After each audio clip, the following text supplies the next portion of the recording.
Buenas tardes, jóvenes. Vamos a, vamos a empezar con la clase del día de hoy. Vamos a platicar de coagulación. Solo denme un chancecito que estamos cargando aquí la presentación. Ahí estamos. Ya está. Ok.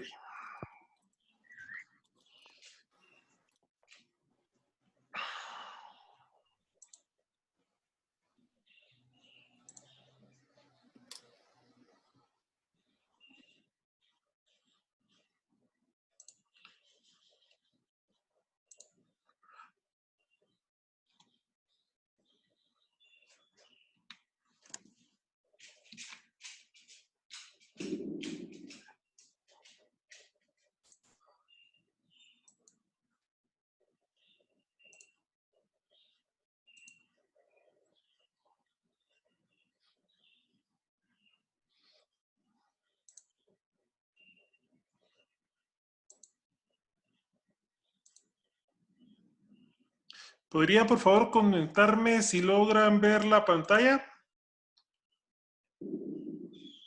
Jóvenes. Buenas tardes, Doc. Todavía no se mira la pantalla. ¿No se logra ver todavía? Ahorita No, todavía no. Pantalla. Aquí está. ¿Ahora sí? Ahorita inició. Todavía se mira en pantalla negra. Ok, ahí te la vamos a poner. ¿Ahora sí? Ahora sí. Bueno, ok. Muy buenas tardes, jóvenes. Vamos a platicar de coagulación. Estos son temas que ya van más orientados a la carrera de ustedes porque son cosas que durante la práctica de su profesión van a ver frecuentemente. Entonces, este es un tema sumamente importante de poner atención y de aprendernos. Aprendernos básicamente las fases, y como van a ver después, los factores de coagulación, que esos son los que tenemos que conocer de memoria, y también tenemos que saber que la coagulación va a tener dos vías o dos cascadas, una vía intrínseca, una vía extrínseca, y que terminan en una vía común para formar un coágulo. Pero empecemos. Entonces, cuando nosotros hablamos de coagulación, hablamos de todo eso. Una que va a producir es un proceso de debemos decir que son los mecanismos que tienen la pérdida de sangre por extravasación espontánea, por un lado abierto, que va a incluir factores que favorecen la formación de coagulantes y la formación de los. Entonces, en sí, la hemostasia va a ser un mecanismo de pérdida de sangre. Si lo primero que se la lesión, por supuesto, si son lesiones de hígado, se empieza a funcionar, lo que la hemostasia. Pero el cuerpo, los sanguíneos, están expuestos y todo el tiempo, como vamos a ver, las están funcionando para tapar esos pequeños oídos. Si nosotros nos caemos y nosotros nos hincamos por mucho tiempo, provocamos las lesiones que van a ser percibidos por nosotros, pero que nuestro organismo trata de compensar todo el tiempo. Entonces es un mecanismo activo, un mecanismo que todo el tiempo se está dando. Entonces la hemostasia la vamos a dividir en dos fases. Una hemostasia primaria que va a incluir el espasmo vascular y la formación del tapón plaquetario, como lo vemos acá en verde. El espasmo vascular y la formación del tapón plaquetario formaría la hemostasia primaria. Y la hemostasia secundaria, que sería la fase final de ese control, que va a ser por la coágulo. Se van a repetir varias veces durante esta plática, pero porque es importante que nunca se les olvide. Entonces, estos cuatro mecanismos, estos procesos, cuatro pasos que lleva la hemostasia, son de mucha importancia para nosotros y especialmente para ustedes. Teníamos, creo que lo vamos a omitir. Entonces, lo primero que tiene que existir es una lesión. Cuando existe una lesión, nosotros o nuestro organismo va a determinar que hay una pérdida de líquido. Lo primero que va a hacer, o la primera respuesta que va a producir, va a ser el espasmo vascular. El espasmo vascular. Si nosotros imaginamos, pues vamos a tratar de loca. Vamos a ver. Es una dentro de lo que va a ir es sangre. Si nosotros tenemos una herida, en nuestra herida, va a haber fuga de sangre, ¿verdad? Va a salir sangre hacia afuera. Esta pérdida de sangre, aunque sea muy poca, nuestro organismo lo va a detectar. Entonces, la primera respuesta que va a provocar va a ser el espasmo. Quiere decir, que antes de que, digamos, usemos este mismo, que si la herida está a este nivel, entonces nuestro organismo va a hacer que acá se cierre la arteria para que la cantidad de sangre que le está llegando y que está perdiendo disminuya. Quiere decir, la arteria por sí sola, por la acción de los músculos que forman las paredes de las arterias, se cierra y deja una luz muy pequeña. Entonces, ¿qué hacemos con eso? Pues que pasa menos sangre, el flujo de sangre va a ser menor y por lo tanto las pérdidas también. Como cuando se rompe la manguera de la casa. ¿Qué es lo que hacemos cuando no podemos controlar que se le está saliendo el agua a la manguera? Pues la doblamos, ¿verdad? La doblamos para estrecharla y que la pérdida no sea tan grande. Pues es la primera reacción que va a hacer nuestro organismo. Después de que formó ese espasmo, va a haber otra reacción que va a ser la formación de un tapón plaquetario. Lo vamos a volver a repetir todo despacio, no tengan problema con esto. Quiere decir que vamos a hacer una red que va a atrapar plaquetas, una red de plaquetas y fibrina, y que esta red, inicialmente un tapón blanco, va a empezar posteriormente a capturar eritrocitos, lo que va a formar entonces un coágulo como el que nosotros conocemos. Todos hemos visto un coágulo de sangre cuando vemos carne de res o si alguna vez nos hemos lastimado, hemos formado un coágulo. Entonces son dos tipos diferentes. El tapón blanco o tapón plaquetario es solo a plaquetas, son células sin color. En cambio el coágulo ya es es una colección de eritrocitos y plaquetas. Las plaquetas se van a encargar de atrapar a los eritrocitos para formar un tapón en el hoyo que tiene el vaso.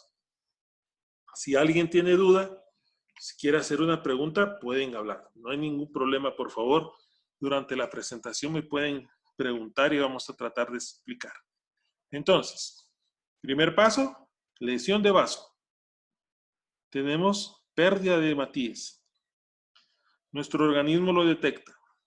Produce espasmo vascular.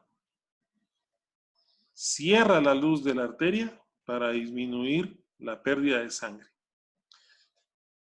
Acá, en este hoyo, donde hay una ruptura de la pared de la arteria, se van a liberar unas sustancias que se llaman autacoides. Y los autacoides tienen muchas funciones en varias reacciones de nuestro organismo. Pero a este nivel lo que hacen es activar a las plaquetas. Entonces, ¿qué pasa? Empiezan a migrar las plaquetas hacia la herida y forman esto que tenemos acá abajo, que va a ser nuestro coágulo o tapón plaquetario, que es un coágulo blanco. Todas las plaquetas empiezan a liberar una sustancia que las hace pegajosas y se logran unir unas con otras. Las plaquetas no todo el tiempo van a estar activas de esa forma, si no tendríamos coágulos circulando en vez de sangre, ¿no?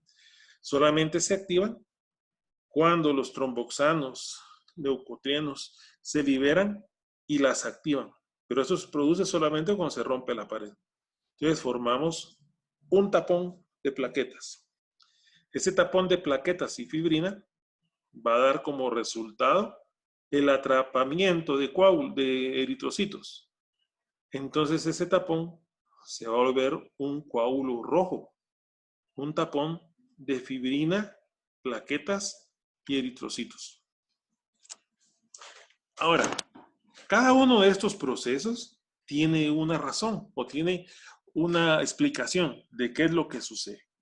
El espasmo vascular es una respuesta mediada por el sistema simpático y parasimpático.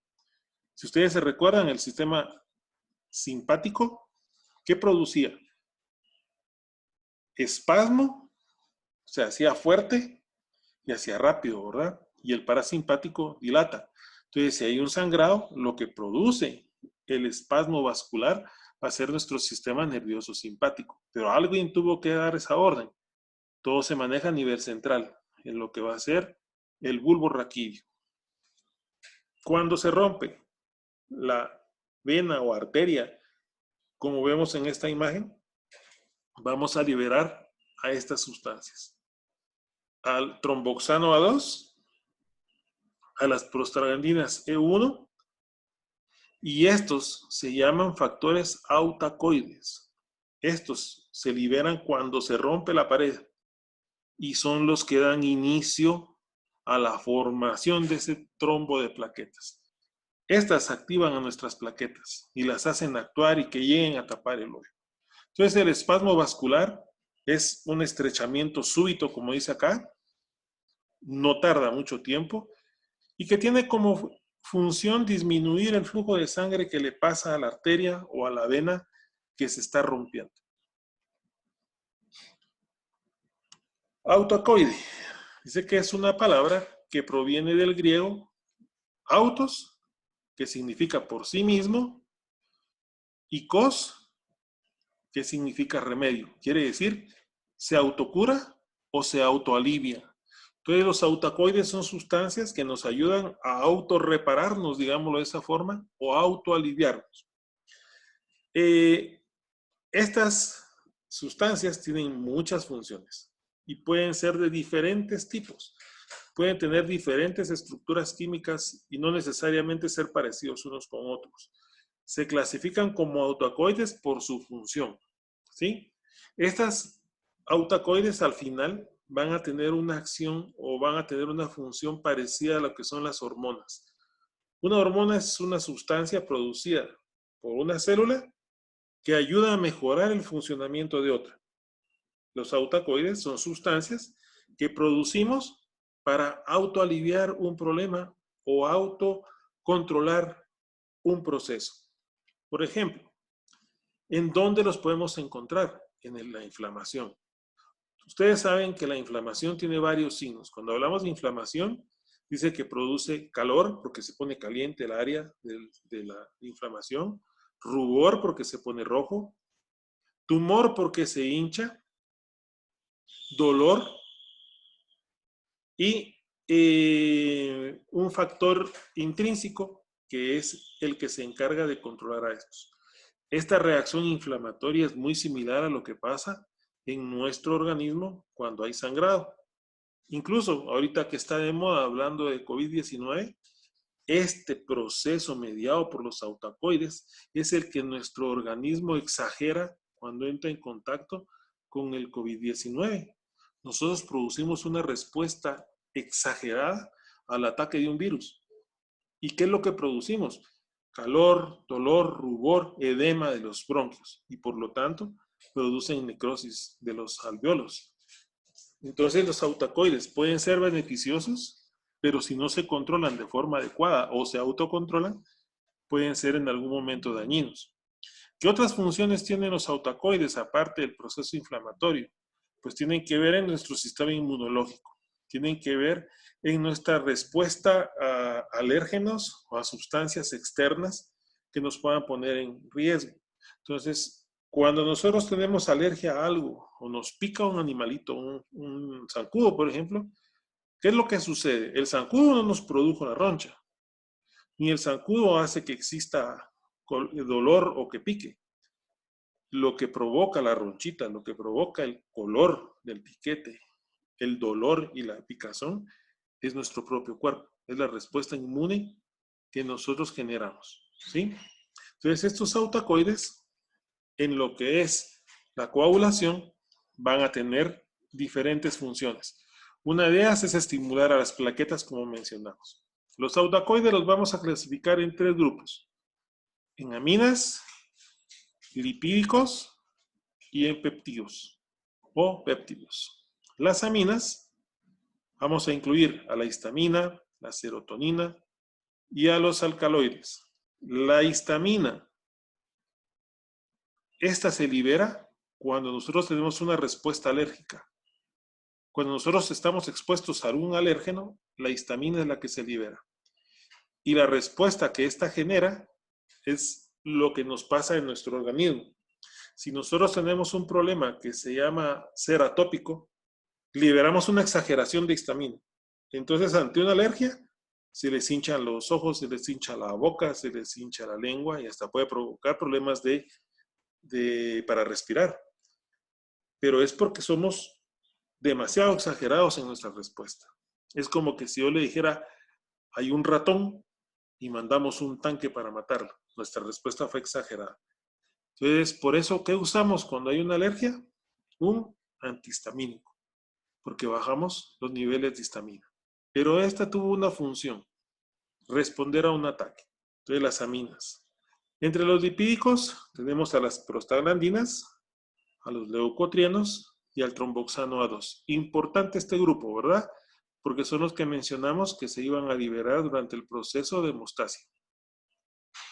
Los péptidos, angiotensina, lacininas, bradiquininas, sustancia P y el péptido natriurético auricular vasoactivo. Entonces, de estos tres grupos, el grupo de los lipídicos va a ser muy importante en lo que estamos hablando, que es la coagulación. Entonces, dijimos, hemostasia primaria, contracción vascular. Las plaquetas se empiezan a pegar unas con otras. Activación de las plaquetas porque se liberaron tromboxano A2, leucotrienos. ¿Qué hicieron? Un trombo de plaquetas, ¿verdad? Hicimos una placa de plaquetas. Contracción vascular que reduce el flujo. Esa es la función de la constricción vascular, reducir la cantidad de sangre que va a pasar por el tubo o la manguera rota. Esto es la respuesta inmediata, lo más rápido que vamos a encontrar. Para que eso dé, van a existir respuestas neurogénicas dadas por el sistema nervioso simpático y sustancias que producen vasoconstricción, liberadas por el mismo sistema nervioso. Entonces, constricción vascular.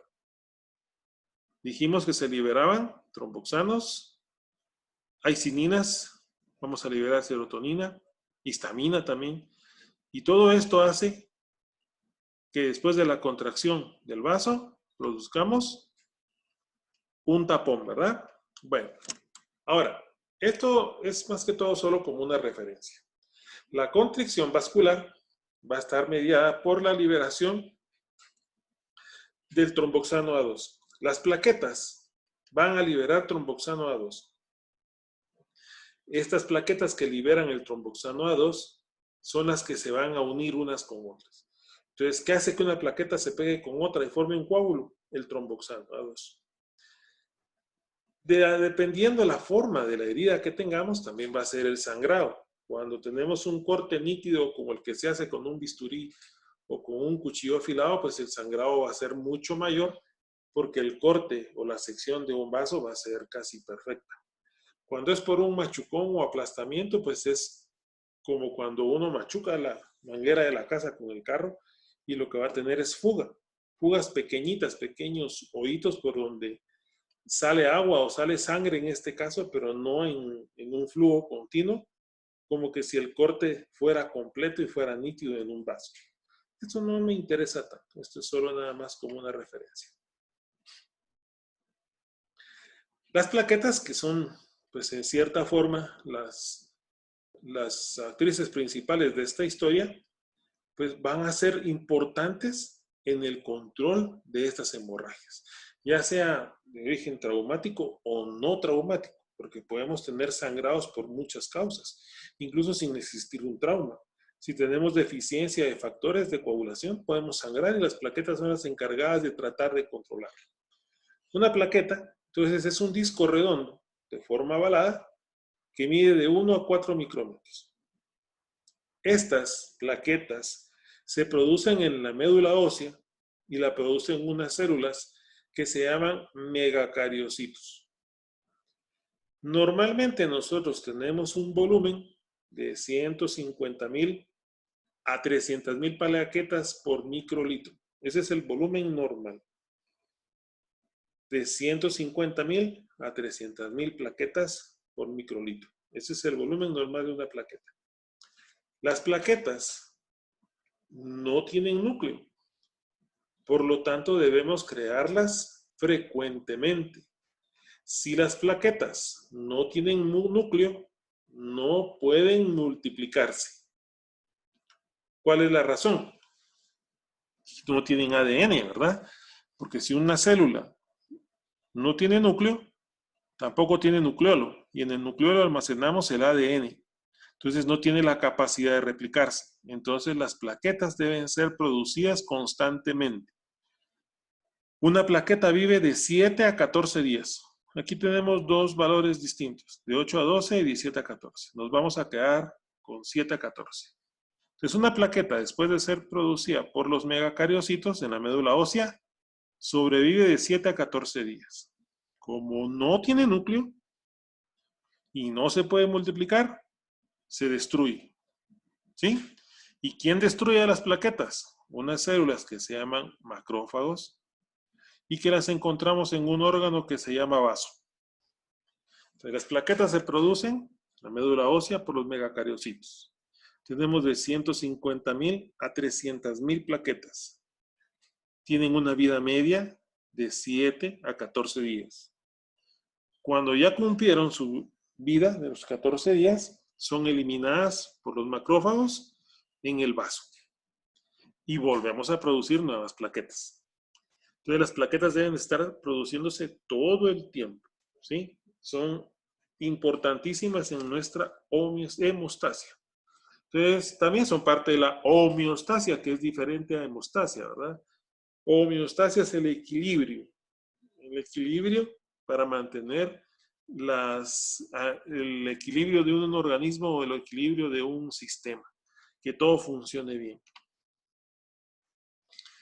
Entonces, las plaquetas, aunque no tienen núcleo, sí tienen estructuras que las ayudan a vivir. Por ejemplo, mitocondria que les produce electricidad, el retículo endoplásmico que les permite liberar o captar calcio.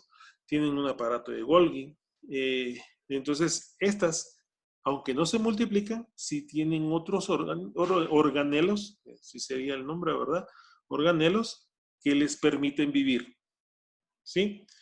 Dentro de ellas van a tener algunas sustancias que se van a llamar sustancias contráctiles, entre las que incluimos trombosteína, la actina y tienen miosina. Estos también formaban parte de los músculos, ¿verdad? La actina y la miosina. Entonces, las plaquetas son como que el actor principal de esta historia. Entonces tienen mitocondrias, porque sin mitocondria no hay energía. El ciclo para generar ATP y del ATP a ADP, dependiendo del azúcar, se da en la mitocondria de la célula. Entonces, son muy importantes.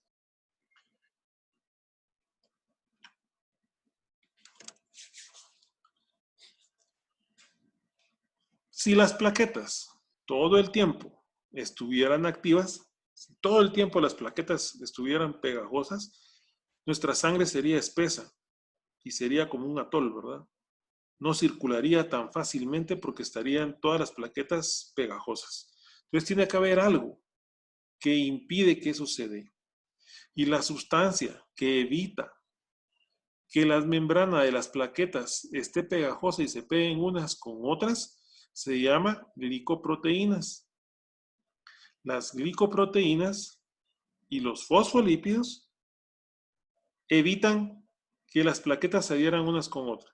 Es como que si le echáramos una capita de crema alrededor a una célula para evitar que se peguen.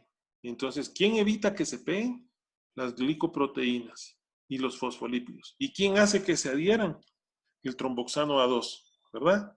Eso lo vimos que tenía en su interior tromboxano A2.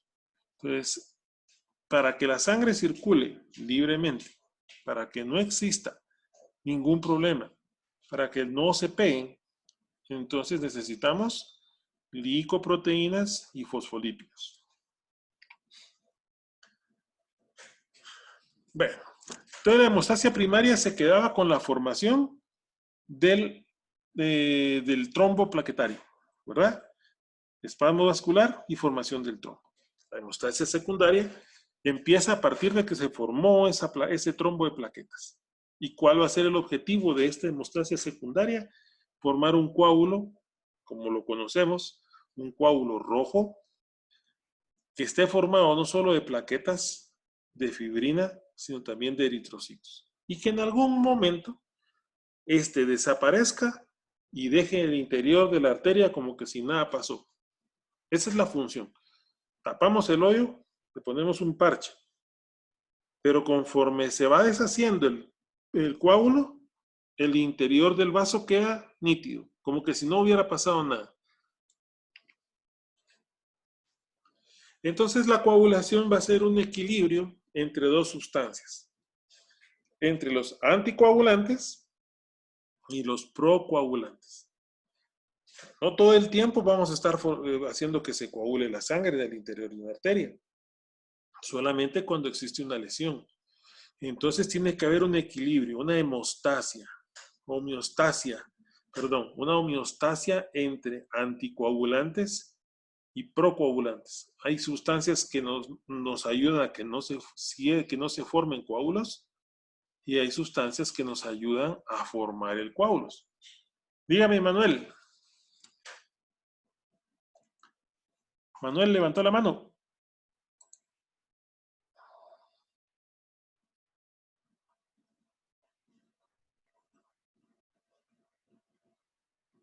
¿Tenía alguna pregunta, Manuel?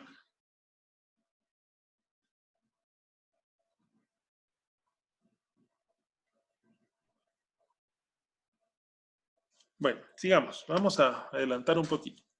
Entonces, para que ese proceso se dé, necesitamos de estos factores que están acá.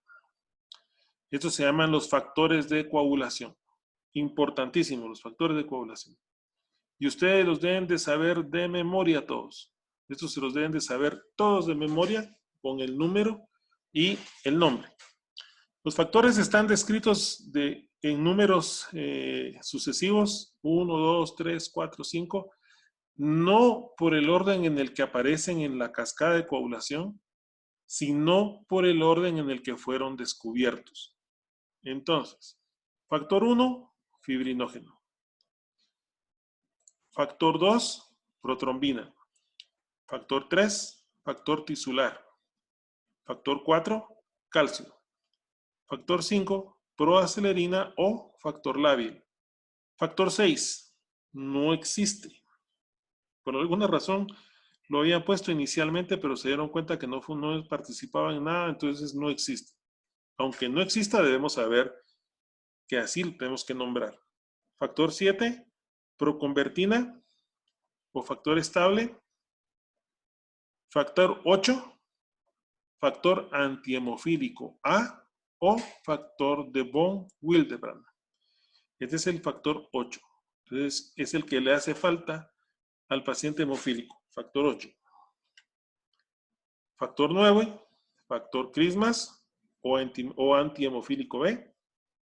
Factor 10, Stuart Power. Factor 11, antecedente de tromboplastina o antihemofílico C.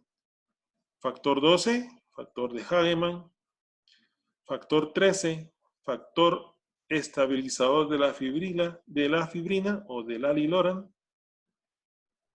La precalicreína o factor de Fletcher. Los cininógenos de alto peso molecular o factor de Fitzgerald-Flaujac-Williams. Y estos son los factores de coagulación. En la página de la universidad, yo voy a poner el link para poder que ustedes puedan ver la misma clase que estamos recibiendo ahorita, y va a tener un link de YouTube para que la puedan revisar. Entonces, estos factores van a ser importantes. Y de estos factores vamos a tener que tienen doble origen. Algunos dependen de la vitamina K y otros no. Los factores que no dependen de la vitamina K son el 5, el 8, el 11 y el 12. Los factores que dependen de la vitamina K, por lo tanto, tienen que ver con la producción de bilis del hígado, son el 2, el 7, el 9 y el 10. Entonces, estos factores vitamina K dependientes dependen de la digestión, dependen de la producción de bilis. Entonces, de eso van a depender. Ahora, esto no lo vamos a cambiar, eso no me interesa tanto, porque nos estamos quedando sin tiempo. Esto es la cascada de la coagulación. Tenemos dos vías, una vía extrínseca, una vía intrínseca, que al final van a formar esta de en medio, que se llama vía común. La finalidad de esta cascada de la coagulación es formar fibrina. Quiere decir cerrar o cicatrizar a fibrina. Como ven ustedes, esta cascada de coagulación, aunque no está tan compleja, va a tener la participación de todos los factores que hemos mencionado. Esta es la forma difícil o la forma más compleja de aprenderlo. Yo hice esta otra, me parece que es un poquito más sencilla. Entonces, en la vía intrínseca participa el factor 12, activa el factor 11. El factor 11 con el 4, que es el calcio, actúa el factor 9. El factor 9 con calcio y con el factor 8 inician la vía común. La vía extrínseca solamente participan el factor 3, el factor 4 y el 7. El 3 activa el 7 gracias al 4. Y esto es la vía extrínseca. Media vez se completaron estas dos, la extrínseca y la intrínseca, empieza la vía común. Entonces el factor 10, que se activó gracias al 9 y al 7, va a activar al factor 2 y el factor 2 va a activar al fibrinógeno. Y el fibrinógeno produce la lisis del coágulo, quiere decir la cicatrización del vaso por dentro. Yo les dejo las dos imágenes. Esta anterior, que es la vía, la cascada de la coagulación, que es la que encontramos en el libro, y esta, que la hice yo, solo pensando en números. La podemos aprender con los números, la podemos aprender con los nombres, en la que a ustedes se les haga más sencilla. Pero es importante que ustedes, como químicos biólogos, esto, los factores de coagulación y las fases de coagulación, las sepan de memoria. Tienen que sabérselo, pero en la punta de la lengua. Eso va a ser importantísimo. Estos factores de coagulación, algunos los podemos medir en sangre. Calcio, fibrinógeno, casi todos los podemos medir. Tiempo parcial de tromboplastina, tiempo de protrombina, que nos determina los factores de vitamina K dependientes, los vemos con el TP. Los vitamina K no dependientes los vemos con el TPT. Y a nosotros como médicos nos ayuda a saberlo, porque si sabemos que son vitamina K dependientes, pues les ponemos vitamina K y mejoramos la coagulación. Si no son vitamina K dependientes, tenemos que usar plasma fresco congelado para poder lograr una coagulación adecuada. Y muy bien, jóvenes, esta es la clase de coagulación. En la siguiente clase, que ya les dejé el programa para el miércoles, si no estoy mal, el miércoles que está programada, es grupos sanguíneos, que va relacionado con esto. Y el día viernes tenemos la clase de fisiología de la sangre. Los tres temas puramente sanguíneos. El de fisiología de la sangre es un poquito largo, esa nos va a llevar como 2 o 3 clases. ¿Alguna duda, jóvenes? ¿Esta presentación la va a subir el GESDoc? Sí, pero la voy a subir como al Zoom graba la clase. Entonces la voy a subir, les voy a subir el link de YouTube. Porque Ok, se me facilita más poderlo cargar al GES, que GES no aguanta una presentación, esa plataforma es mala. Entonces creo que podemos usar la presentación de Zoom. Yo subo el link y ustedes la pueden revisar ya más despacio.